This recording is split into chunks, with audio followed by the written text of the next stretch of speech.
आप लोग ना इस वीडियो को देखने के बाद ना मुझे ये ज़रूर बताना कि आपको सबसे ज़्यादा अच्छा सेंटेंस कौन सा लगा, यानी कि कौन सा सेंटेंस आपका फेवरेट था, ताकि मुझे पता चल सके कि आपको किस तरीके के सेंटेंसेस ज़्यादा पसंद है, ताकि मैं आपके लिए और बेटर लेसन्स ला सकूँ। जो मैं करता हूँ मैं उससे खुश हूँ। कई बार हमें ऐसे बताना होता है ना, नहीं यार मुझे कुछ और नहीं करना, जो मैं करता हूँ मैं उससे खुश हूँ। इसे हम कह सकते हैं I am content with what I do. तो यहाँ पर कंटेंट का मतलब सेटिस्फाइड होता है और इसके साथ फिक्स प्रेपोजिशन विद का यूज़ किया जाता है। आई एम कंटेंट, मैं कंटेंट हूँ यानी कि मैं सेटिस्फाइड हूँ। किस चीज़ से? With what I do. यहाँ पर वॉट जो का काम कर रहा है, एक कंजंक्शन का काम कर रहा है। मैं खुश हूँ जो भी मैं करता हूँ उससे। I am content with what I do. मेरे पास जो है मैं उसमें खुश हूँ। मेरे पास जो है मैं उसमें खुश हूँ, तो इसे भी हम कैसे कह सकते हैं? I am content with what I have. यहाँ पर भी कंटेंट विद यानी सेटिस्फाइड विद। मैं सेटिस्फाइड हूँ, मैं संतुष्ट हूँ किस चीज़ से? वॉट आई हैव, जो मेरे पास है। जो मेरे पास है मैं उसी चीज़ से संतुष्ट हूँ, खुश हूँ। क्या तुम्हें वहाँ पर बहुत मेहनत करनी पड़ती है? हम किसी से पूछ रहे हैं कि भाई तुझे वहाँ पर काम करना पड़ता है, बहुत मेहनत करनी पड़ती है क्या? इसे कैसे कहेंगे? Do you have to work hard there?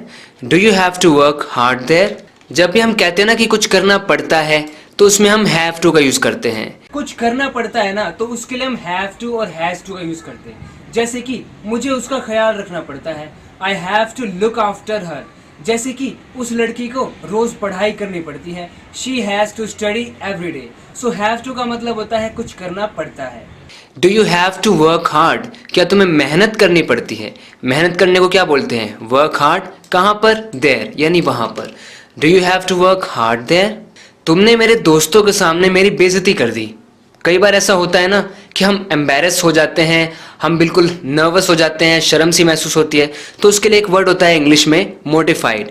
You mortified me in front of my friends. तुमने मुझे मोटिफाई कर दिया, यानी कि एक तरीके से ना मुझे ह्यूमिलिएट कर दिया, मुझे ना इंसल्ट फील करवा दिया, मोटिफाई कर दिया मुझे। तो एक अलग वर्ड है एम्बेरसमेंट के लिए ही। इन फ्रंट ऑफ ये एक प्रेपोजिशन है यहाँ पर। किसके सामने? माई फ्रेंड्स, यानी कि मेरे फ्रेंड्स के सामने तुमने मुझे मोटिफाई कर दिया। आगे चल के एक और एग्जाम्पल मैं आपको इसका दूंगा। जो भी हुआ है मुझे बताओ। जैसे हम किसी से पूछ रहे हैं, परेशान मत हो, जो भी हुआ है मुझे बताओ। इसे हम कैसे कह सकते हैं? Tell me everything that has happened. Tell me everything का मतलब मुझे वो सब कुछ बताओ, दैट जो कि हैज़ हैपेंड, जो कि हुआ है, जो हुआ है वो मुझे सब बताओ। हैज़ हैपेंड क्या बता रहा है कि ये प्रेजेंट परफेक्ट टेंस है, इसलिए इसमें हमने हैज़ के साथ वर्ब की थर्ड फॉर्म का यूज़ किया है। Tell me everything that has happened, मुझे वो सब कुछ बताओ जो हुआ है। तुम शायद सोच रहे होगे कि ये कैसे हुआ। जैसे कई बार ऐसा होता है ना कि हम किसी को कुछ बताते हैं, कुछ कहते हैं और बोलते हैं तुम शायद ये सोच रहे होगे, तुम शायद वो सोच रहे होगे। तो इसमें हम कह सकते हैं you are probably wondering how this happened. मैं आपको ये बताना चाहता हूँ कि प्रोबेबली वंडरिंग का यूज़ आप कर सकते हैं ऐसी सिचुएशन में जब आप कहना चाहते हैं कि शायद आप सोच रहे होंगे, तो इसको कहेंगे you are probably wondering. Probably का मतलब शायद, ऐसा पॉसिबल है कि ऐसा हो रहा होगा। यू आर प्रोबेबली वंडरिंग, जैसे कि इट इज़ प्रोबेबली रेनिंग, शायद बारिश हो रही है। शी इज़ प्रोबेबली अपसेट, वो शायद अपसेट है। वैसे ही you are probably wondering, wonder करने का मतलब सोचना भी होता है। तुम शायद सोच रहे हो हाउ दिस हैपेंड, कि ये कैसे हुआ है। सिंपल पास्ट है हाउ दिस हैपेंड, हैपन की second form. You are probably wondering how this happened. मुझे बहुत शर्म महसूस हो रही थी, मैं शर्मिंदा था। तो कैसे कहेंगे? आई वॉज मोडिफाइड। तो हिंदी में हमें इतना बड़ा सेंटेंस लग रहा है, लेकिन हमारा मीनिंग एक्सप्रेस हो रहा है इस एक सिंगल वर्ड से। मैं मोडिफाइड हो गया था, ये पैसिव है, मैं मोडिफाई हो गया था मतलब कि मैं बहुत शर्मिंदा महसूस कर रहा था। हो सकता है मेरी कुछ बुराई किसी ने कर दी, या फिर कुछ ऐसा कहा जिससे मुझे शर्म महसूस हो रही थी, यानी कि मैं मोडिफाइड हो गया। आई वॉज मोडिफाइड, ये पैसिव कंस्ट्रक्शन है। Because there was something else because of which I was modified, because there was somebody else who modified me, who tried to modify me. I was modified. आप समझ गए होंगे modified का meaning. इसे अपने conversation में जरूर यूज करना। उसने मुस्कुरा के मुझे चिढ़ाया। कभी कभी ऐसे स्माइल करता है ना कोई, चिढ़ा चिढ़ा के स्माइल करता है, ऐसे हंसता है चोरी चोरी, तो उसके लिए हम कह सकते हैं he smirked at me। तो ये हमारा मीनिंग अच्छे से एक्सप्रेस कर देता है इंग्लिश का वर्ड। स्मर्क करना मतलब स्माइल करना, वो भी ना ऐसे चिढ़ा चिढ़ा के हंसना। ही स्मर्क्ड एट मी, तो ये सेकंड फॉर्म है क्योंकि उसने मुझे चिढ़ाया, सेकंड फॉर्म है ये। अगला सेंटेंस देखिए, जिस तरीके से वो मुझे चिढ़ा के हंसता है मुझे अच्छा नहीं लगता। I just don't like the way he smirks at me. He smirks, तो यहाँ पर स्मर्क्स आया है क्योंकि प्रेजेंट इंडेफिनिट है। ही के साथ वर्ब में एस आता है। ही स्मर्क्स एट मी, यानी मुझ पर वो स्मर्क करता है। आई जस्ट डोंट लाइक, मुझे पसंद नहीं है। द वे, यानी कि वो तरीका जैसे कि वो मुझ पर स्मर्क करता है। जैसे वो मुझ पर स्मर्क करता है ना, जैसे मुझे चिढ़ा के हंसता है, मुझे बिल्कुल भी अच्छा नहीं लगता। उसके शब्द सच में मुझे चुभे। अब कई बार ऐसा होता है ना कि जो शब्द कोई बोल देता है ना, वो हमारे दिल में घाव कर जाते हैं। मतलब हमें वो कोई बात चुभ जाती है, तो उसके लिए हम ऐसा कह सकते हैं, his words really hurt me. तो यहाँ पर ये हर्ट किसके लिए यूज हुआ है? वर्ड्स के लिए। उसके वर्ड्स ने मुझे हर्ट किया। ये एक्चुअली में सेकंड फॉर्म है। आपको याद रखना है कि हर्ट की तीनों फॉर्म्स हर्ट ही होती है। Hurt hurt hurt. आप यहाँ पर हर्टेड लगाने की कोशिश मत करना, वो गलत हो जाएगा। His words really hurt me. उसके जो वर्ड्स थे ना, उसकी जो बातें थी, उन्होंने मुझे सच में दुख पहुंचाया, सच में कष्ट पहुंचाया। तो हमारी हिंदी की ये वाली बात एक्सप्रेस हो रही है ऐसा कहने से। उसने मुझे ठोकर मार के गिरा दिया। कभी कभी कोई हमें गिरा देता है ना, आगे अपना पैर डाल देता है या कोई भी चीज रख देता है ताकि हम गिर जाए, तो उसके लिए हम क्या कह सकते हैं?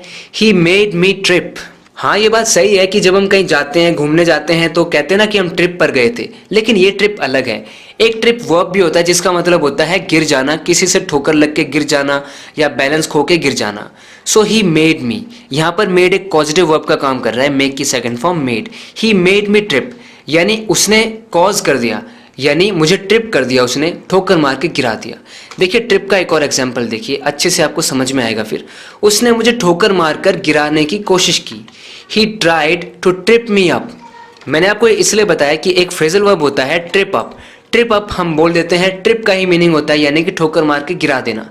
ही ट्राइड, उसने कोशिश की, सेकंड फॉर्म है। ही ट्राइड टू, क्या करने की कोशिश की? ट्रिप मी अप, मुझे ट्रिप करने की उसने कोशिश की। He tried to trip me up. अगला सेंटेंस देखिए, कोई इस तार से उलझ के गिर सकता है। तो फिर से आप देखिए, someone might trip over this wire. तो यहाँ पर इसी तरीके से एक फ्रेजल वर्ब होता है ट्रिप ओवर। अगर कोई चीज आपके गिरने का कारण बन जाती है, मतलब आपने उस चीज से ट्रिप ओवर किया। समवन माइट, यहाँ पर ये माइट यूज हो रहा है, ये एक मॉडल है जो कि हमें फ्यूचर की ना पॉसिबिलिटी के बारे में बताता है। समवन माइट यानी ऐसा हो सकता है। Someone might trip over this wire. होता है ना कई बार कोई तार रास्ते में पड़ा हुआ है, जैसे आप बोलते हैं ना इस तार को यहाँ से हटा दो, कोई इससे उलझ के गिर सकता है यार। Someone might trip over this wire. वो खुशी से फूली नहीं समा रही। कई बार हमें ऐसे बात बोलनी होती है ना कि भाई वो तो बहुत ही ज्यादा खुश है, तो इसके लिए हम कह सकते हैं शी इज एक्सटैटिक। तो हमारे पास इंग्लिश में वर्ड होता है एक्सटैटिक, जिसका मतलब होता है एक्सट्रीमली हैप्पी होना, बहुत खुश होना। हमें हिंदी से इंग्लिश में डायरेक्ट ट्रांसलेशन नहीं करना है, हमें समझना है किस तरीके से वो बात कहना चाह रहा है और इंग्लिश में हम कौन से वर्ड्स का यूज करके उस बात को कह सकते हैं। तो यहाँ पर फूली नहीं समा रही है, अब ये थोड़ी बोलेंगे she is not being full वगैरह वगैरह, वो तो गलत हो जाएगा। डायरेक्ट ट्रांसलेशन नहीं, बल्कि मीनिंग को हमें ढंग से कन्वे करना है। तो मैंने यहाँ पर इस वर्ड को यूज कर लिया, शी इज एक्सटैटिक। इसी बात को बोलने के और भी कई तरीके हो सकते हैं, उनमें से एक तरीका ये है, शी इज एक्सटैटिक, यानी वो बहुत खुश है, यानी कि फूली नहीं समा रही खुशी से। वैसे ही देखिए, जब से राहुल की शादी हुई है ना, वो खुशी से फूला नहीं समा रहा। Rahul has been ecstatic ever since he got married. Rahul has been ecstatic, यहाँ पर हैज बीन आ रहा है, प्रेजेंट परफेक्ट टेंस है ये, यानी वो खुश रहा है, एक्सटैटिक रहा है, यानी उस दिन से अभी तक वो फूला नहीं समा रहा। यहाँ पर ना ड्यूरेशन छुपा होता है इसमें। इट हैज बीन, यानी Rahul has been ecstatic, Rahul ecstatic रहा है एवर सिंस, जब से ही गॉट मैरिड, उसकी शादी हुई है। वो अपने पापा के नक्शे कदमों पे चल रहा है। ऐसे बोला जाता है ना कभी कभी, जैसे उसके पापा जो करते थे ना वही काम वो कर रहा है, वो भी बिल्कुल उन्हीं के कदमों पे चल रहा है। तो हम कह सकते हैं he is following in his father's footsteps. ये एक फ्रेज होता है इंग्लिश में जिसका मीनिंग होता है किसी और ने जो किया है ना वही काम करना, सेम उसके कदमों पे चलना, जैसे हम हिंदी में बोलते हैं following in somebody's footsteps. So he is following in his father's footsteps, यानी वो अपने पापा के कदमों पे चल रहा है, जो उसके पापा ने किया था ना वही वो कर रहा है। इसमें आप अलग तरीके से बोल सकते हैं, जैसे कि वो राहुल के नक्शे कदमों पे चल रहा है, तो आप कहेंगे he is following in Rahul's footsteps. तो यहाँ पर फादर की जगह पर राहुल आ गया। सिचुएशन के अकॉर्डिंग आप सेंटेंस में चेंज कर सकते हैं। He is following in Rahul's footsteps, यानी वो राहुल के नक्शे कदमों पे चल रहा है।